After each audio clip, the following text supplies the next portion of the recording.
There is still a great deal of resistance to the theory that there is widespread geoengineering occurring on this planet. It is understandable that many people are reluctant to consider such a notion. However, I would suspect that if the skeptical would spend a little bit of time looking up and reviewing the literature regarding atmospheric manipulation, they would see the plausibility and likelihood of such a program. I have several questions that I wish to pose to you. Firstly, if persistent condensation trails are a regular phenomenon, why is it that the only planes leaving these so-called contrails are white, unmarked planes that lack windows? Secondly, why is it that these planes fly in absurdly close proximity to each other?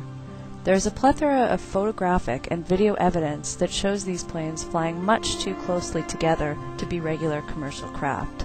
In addition to the lack of identifying markings, it is surely suspicious. Thirdly, given the fact that particulate aerosols have the ability to influence cloud creation and dissipation, is it really so absurd to hypothesize that there is geoengineering occurring?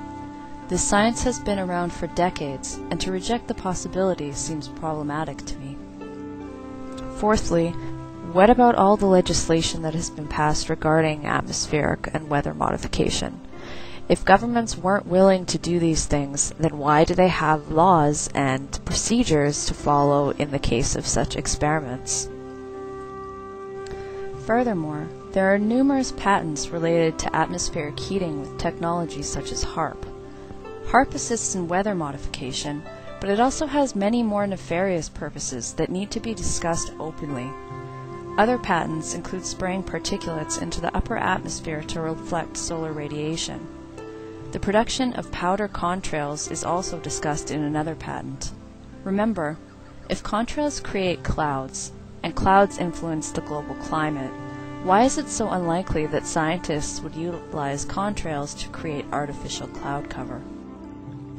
Finally, it is crucial to consider the lengthy history of biochemical testing on unknowing populations. For decades, the United States Air Force sprayed chemicals and pathogens above cities in North America, including my own. They released bacteria into public transit systems, and all other sorts of strange biological or chemical experiments occurred. The same programs were conducted in the United Kingdom, and who knows where else.